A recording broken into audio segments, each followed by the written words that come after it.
A light aircraft descends rapidly through the freezing morning air over the Japanese capital. The precise time is 9:50 a.m. The date is Tuesday, March 23, 1976. Below the descending plane lies the highly affluent Todoroki neighborhood, located within Tokyo's Setagaya ward. It is a quiet, meticulously maintained district, heavily insulated by extreme wealth and imposing high walls.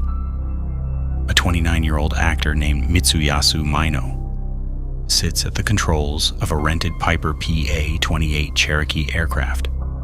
He is dressed in the uniform of a wartime aviator.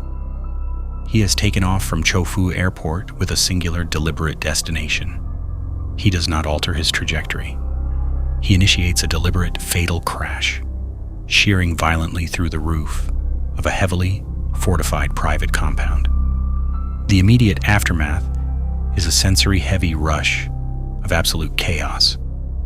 The pungent, choking stench of raw aviation fuel instantly soaks into the manicured traditional gardens. Black smoke billows menacingly into the crisp Tokyo skyline. Shattered glass litters the expansive estate grounds. Outside the twisted iron gates of the compound, heavily armed underworld enforcers physically confront news reporters and photographers who rush to the scene to document the destruction. The physical tableau taking shape on the street is entirely absurd. Organized crime figures assault journalists in broad daylight, while platoons of riot police stand idly by. The police actively advise the bleeding reporters not to excite the young men. The target of this aerial strike is not a military installation, nor is it a government administrative building. It is the private residence of Yoshio Kodama, a man who officially holds no public office. He survives the impact completely unharmed. But the sanctity of his untouchable fortress is permanently breached. The smoke rising from the Todoroki estate signals significantly more than property damage. It marks the violent unraveling of a carefully stage-managed illusion that has dictated the destiny of an entire nation for decades.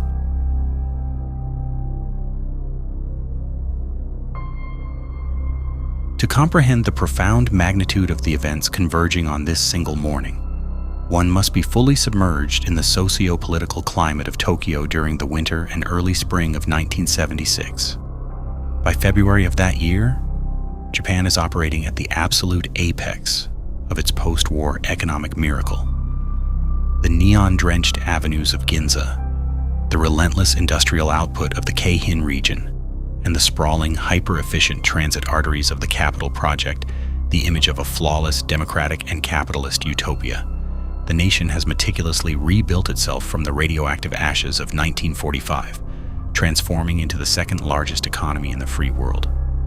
The public genuinely believes they are actively participating in the construction of a new, transparent, and pacifist democracy. However, beneath this highly polished, technocratic veneer operates a mechanism known as the 1955 system. It is a seemingly unbreakable political monopoly held by the conservative Liberal Democratic Party. The official public narrative suggests this dominance is simply the continuous mandate of the electorate. In reality, the 1955 system is sustained through an intricate, labyrinthine web of structural corruption. Cartelized bid rigging known locally as Dango, underworld muscle, and clandestine American intelligence funding. The Japanese public is accustomed only to whispered street rumors regarding figures known as the Kuromaku. The term translates to the Black Curtain, denoting behind-the-scenes political fixers who operate in the shadows. This complacency shatters abruptly following massive revelations from the United States Senate's Church Committee in early February 1976. It is as if a heavy, invisible curtain has suddenly been violently yanked back. The Japanese electorate is suddenly confronted with irrefutable documented facts originating from across the Pacific. Multi-million-dollar defense and aviation contracts, specifically for the Lockheed L-1011 TriStar and the F-104 Starfighter, were decided by massive corporate slush funds. These funds were funneled directly through ultranationalist underworld syndicates. The revelation sparks immediate, visceral outrage across the country. The climate in the Japanese capital becomes electric with tension, highly reminiscent of the violent protests of 1960. Left-wing student groups and labor unions, previously suppressed by thugs hired by the ruling party's fixers, find potent new ammunition for their demonstrations. Outside the heavily fortified compounds of the nation's elite, riot police stand shoulder to shoulder.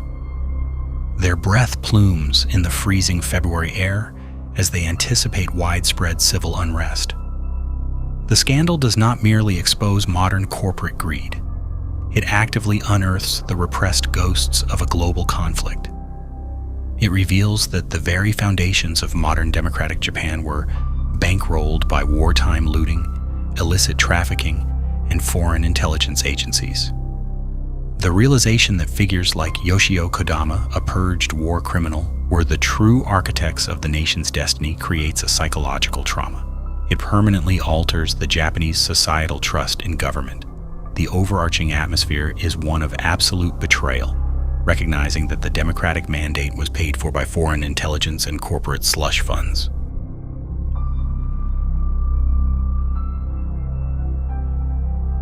The geographical footprint of this massive financial architecture spans multiple distinct, highly contrasting environments.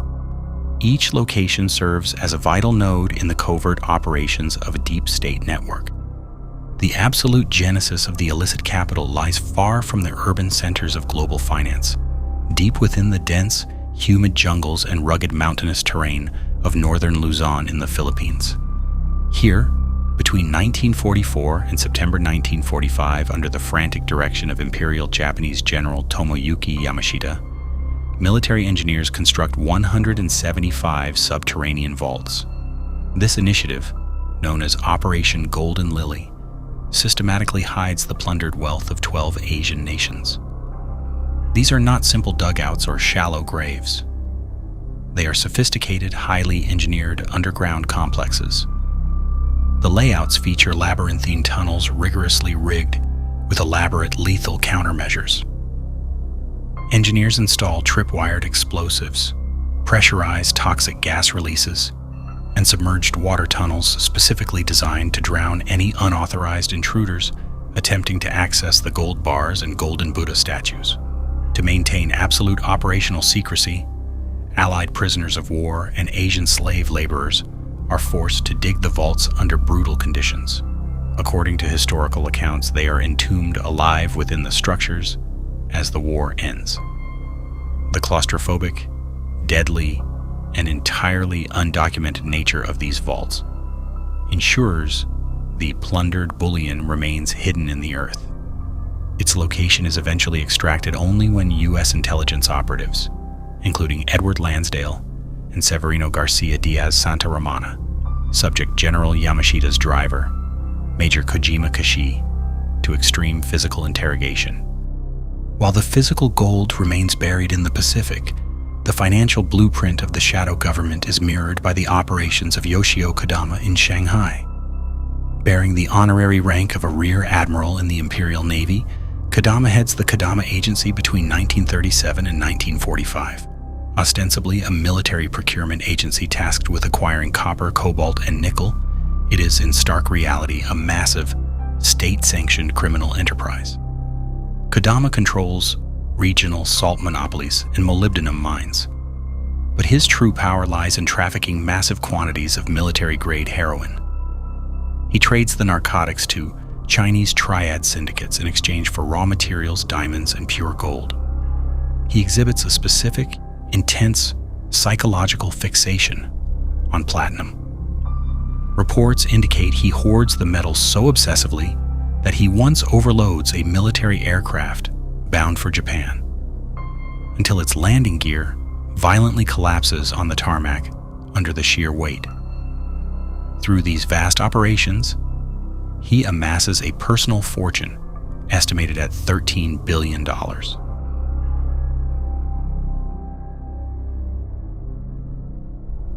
In March 1946, as Allied forces assert control, Kodama is arrested as a Class A war criminal and sent to Tokyo's Sugamo prison.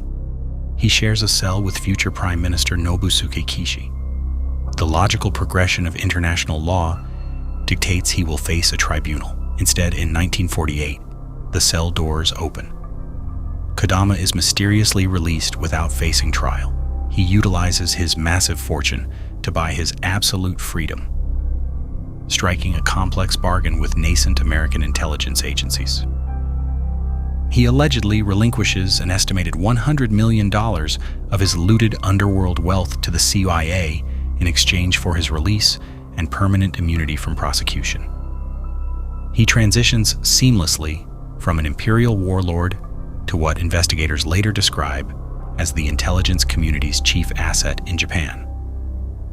His vast wealth, combined with the recovered Golden Lily loot, establishes the clandestine M Fund. This immense pool of capital is utilized to heavily subsidize right-wing, anti-communist politicians, actively financing the creation of the Liberal Democratic Party in 1955. By the late 1950s, U.S. Vice President Richard Nixon allegedly strikes a deal to hand operational control of the M Fund directly to Prime Minister Nobusuke Kishi. In exchange for massive campaign kickbacks and geopolitical compliance, Kishi allegedly appropriates 1 trillion yen from the secret fund. Kodama utilizes his deep underworld connections, specifically his alliance with Hisayuki Machi, the boss of the ethnic Korean Tosei Kai gang, to violently crush left-wing labor strikes and physically protect visiting dignitaries. Other secret accounts, such as the Keenan Fund and the Yotsuya Fund, built on war profit slush funds and confiscated Axis wealth, are similarly deployed to finance underworld operations aimed at suppressing popular protest and concealing historical truths. Decades later, the geopolitical architecture is severely strained not by ideology, but by sheer corporate desperation. By the early 1970s, the Lockheed Corporation is hemorrhaging capital at a completely unsustainable rate. The aerospace giant faces the catastrophic commercial failure of the L-1011 TriStar airliner, combined with massive cost overruns on military projects.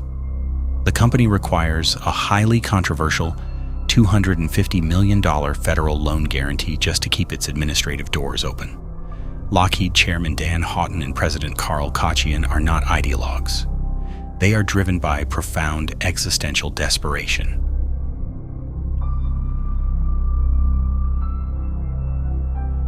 The depth of Lockheed's financial rot is starkly exposed through the unyielding ethical conviction of a brilliant, meticulous industrial engineer named A. Ernest Fitzgerald, operating as a deputy for management systems in the United States Air Force. Fitzgerald is a man of unyielding, almost stubborn ethical conviction. On November 13, 1968, he is summoned before the Joint Economic Committee. His Pentagon superiors explicitly instruct him to play dumb regarding the budget of the Lockheed C-5A transport plane. Instead, Fitzgerald commits what he later wryly calls committing truth.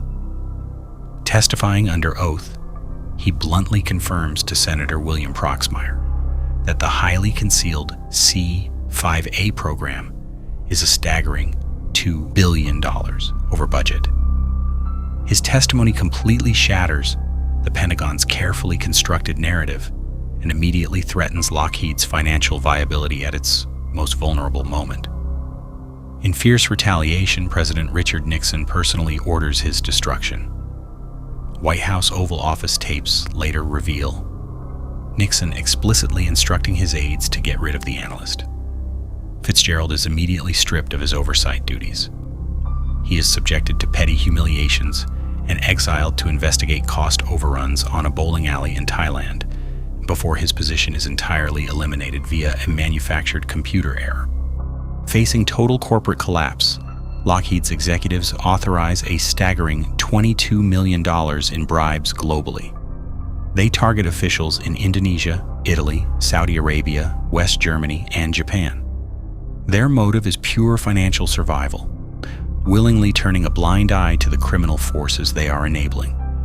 In Tokyo, Lockheed desperately needs to secure the contract with all Nippon Airways and the Japanese Defense Agency for the F-104 starfighter, a transaction dubbed the deal of the century.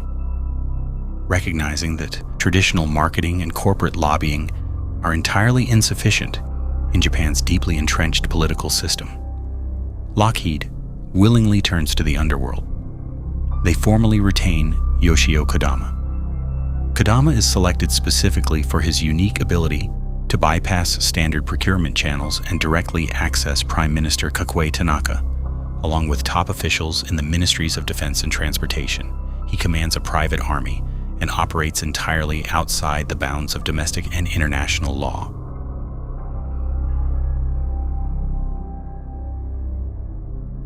The physical logistics of moving millions of dollars in untraceable cash across international borders require a highly specialized, insulated mechanism.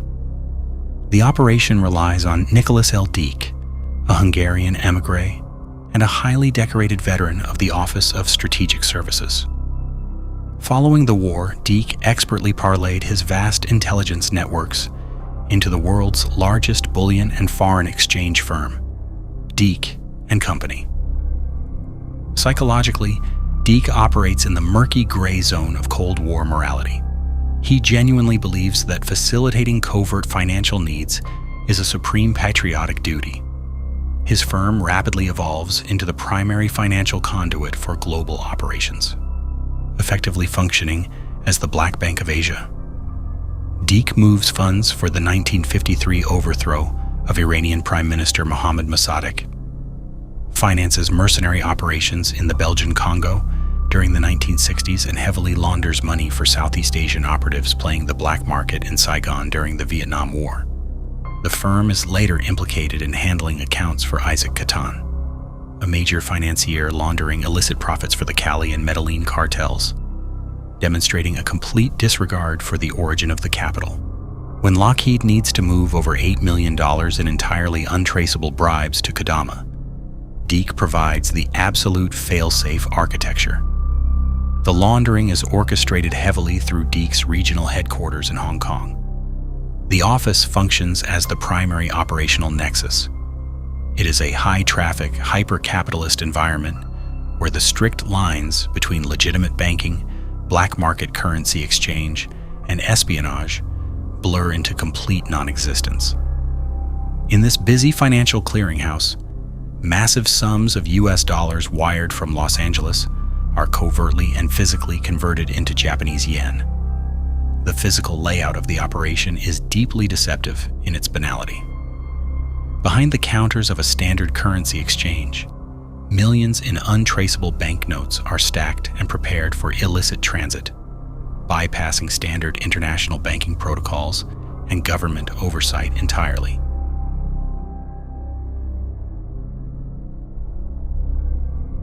To physically move the cash, Deek utilizes a Spanish-born priest, Father Jose Artemisa, also known by the alias Jose Guardiano, as the ultimate unsuspected courier. The investigation eventually reveals the precise operational mechanics. Artemisa carries heavy stacks of cash onto commercial flights. To bypass strict customs scrutiny, the money is packed securely into corrugated cardboard boxes, explicitly labeled as oranges, or simply stuffed into mundane flight bags. Over a sustained period, U.S. investigators later document 15 separate successful deliveries totaling exactly $8,300,000. The physical transfer of the bribes takes place in the opulent, hushed corridors of the Hotel Okura in Tokyo.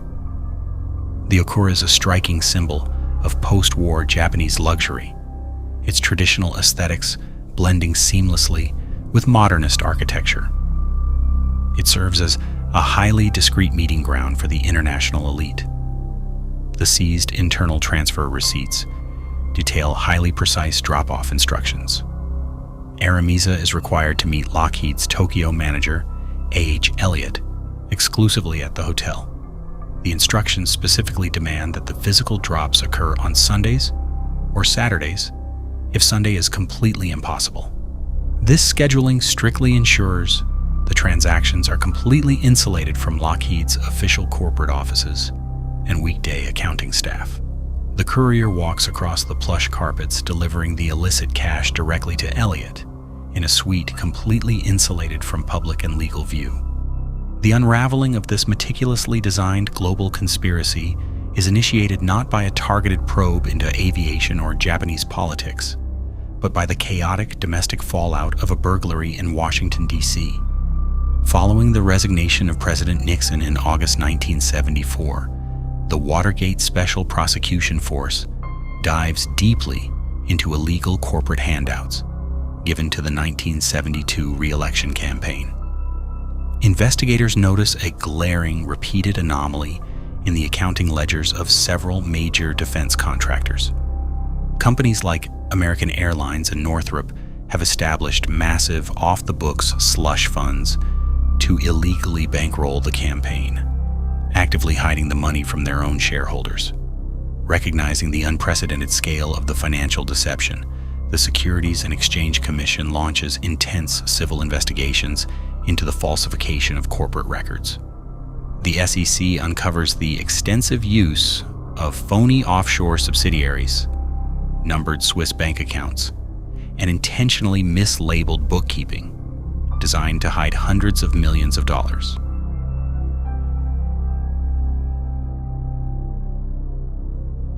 These discoveries directly prompt Senator Frank Church to launch a full-scale Senate investigation via the Subcommittee on Multinational Corporations.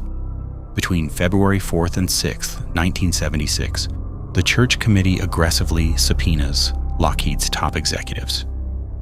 Facing intense federal pressure, immense public outrage, and the direct threat of perjury, Lockheed President Karl Kochian breaks down.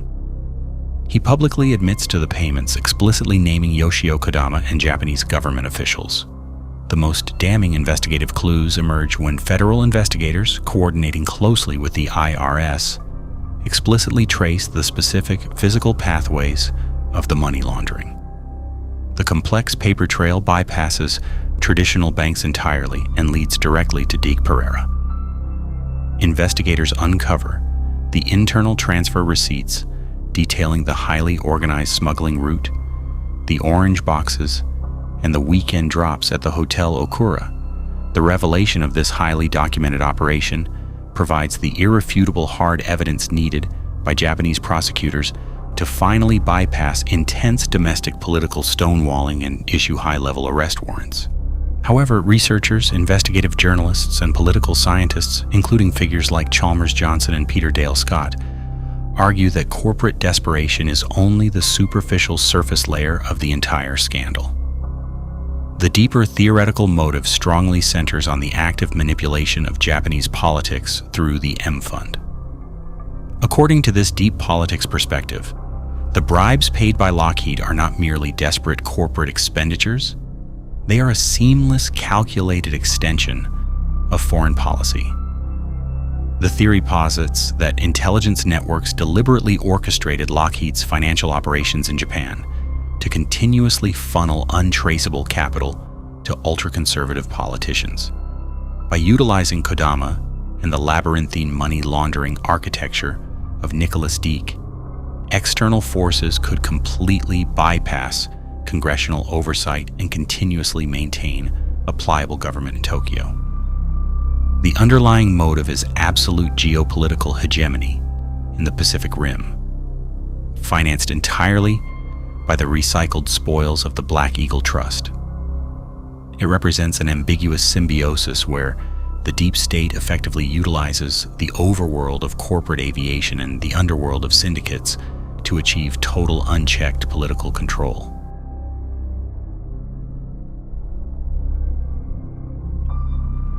The legal fallout from the Church Committee revelations sends shockwaves through the highest echelons of both the American corporate world and the Japanese government, resulting in vastly different outcomes based entirely on jurisdiction. In the United States, the immediate consequence for Lockheed is the highly publicized forced resignation of its top leadership. Both Chairman Dan Houghton and President Karl Kachin resign, in absolute disgrace, their corporate careers ruined. However, under U.S. law at the time, explicitly bribing foreign officials is technically not a federal crime. The primary legal violations pertain only to the falsification of SEC reporting documents and actively hiding the payments from shareholders. Consequently, the executives largely avoid heavy prison sentences for the bribery itself. It takes decades for the legal reckoning to fully conclude.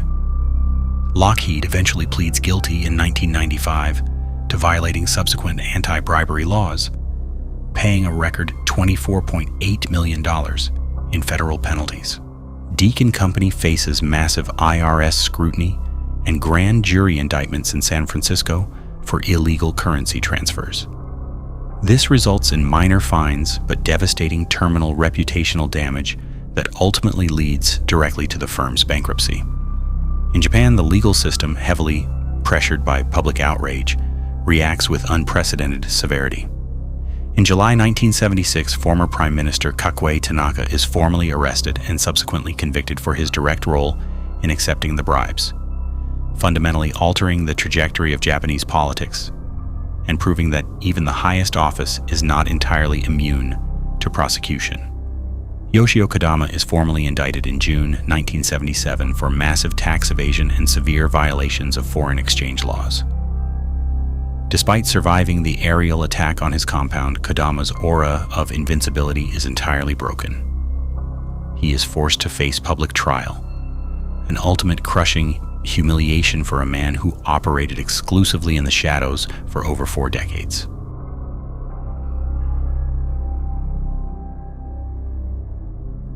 The societal impact triggers a permanent shift in legislative frameworks globally. In Japan, the public is forced to confront the harsh reality that their prime ministers are beholden to purged figures and foreign aerospace corporations. The post-war illusion of a clean, meritocratic government is entirely shattered. It fuels a profound, lingering cynicism toward the ruling party that heavily influences political culture today.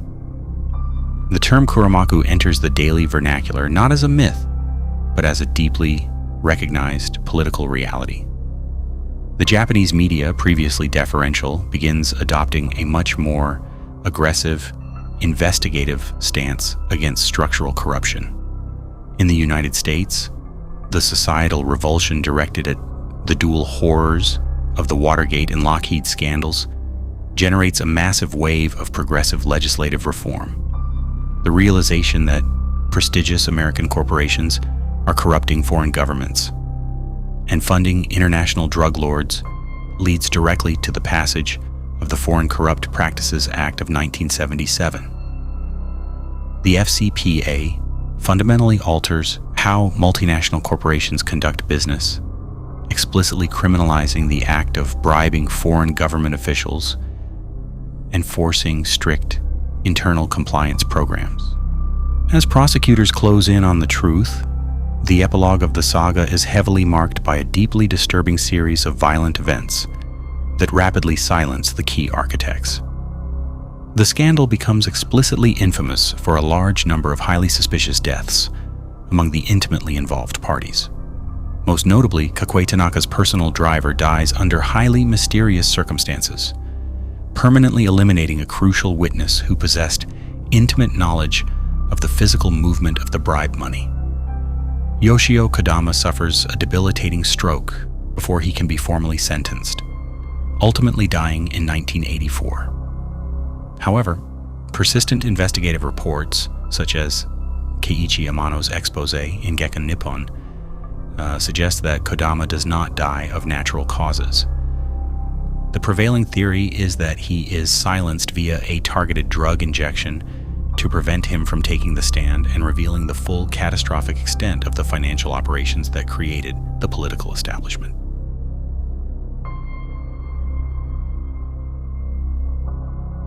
The most surreal aftermath occurs on November 18th, 1985. Nicholas Deek, the 80-year-old mastermind of the money laundering conduit, is working in his Wall Street office. A 44-year-old homeless woman named Lois Lang inexplicably bypasses heavy corporate security, wanders directly into his office, and shoots him dead. Given Deke's intimate, comprehensive knowledge of off-balance sheet secrets and international laundering networks spanning from the Congo to Vietnam, his murder immediately sparks enduring theories.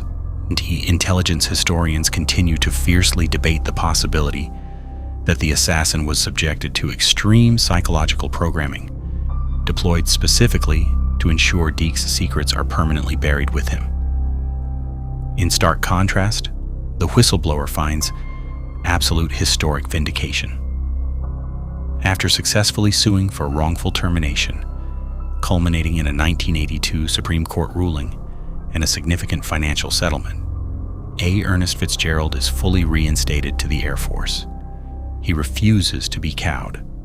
He spends the next 3 decades proudly operating as the most hated man in the Air Force, relentlessly pulling classified documents from his battered heavy leather satchel during congressional hearings to continually expose billions in ongoing waste. His grueling public advocacy directly paves the way for the Whistleblower Protection Act of 1989. He lives to the age of 92, universally revered as a pioneer of institutional accountability. While the corporate bribes are dragged into the light, the underlying architecture that funded it is never fully dismantled. The true scale of the wealth extracted from the subterranean vaults of the Philippines and the exact nature of the intelligence accounts established from that operation remain officially unacknowledged and highly classified by the government to this day. The M Fund persists as a phantom in the political lore of Tokyo. It remains a haunting, unkillable reminder of an era where invisible ledgers, violent syndicates, and desperate corporate executives successfully purchased a nation's silence.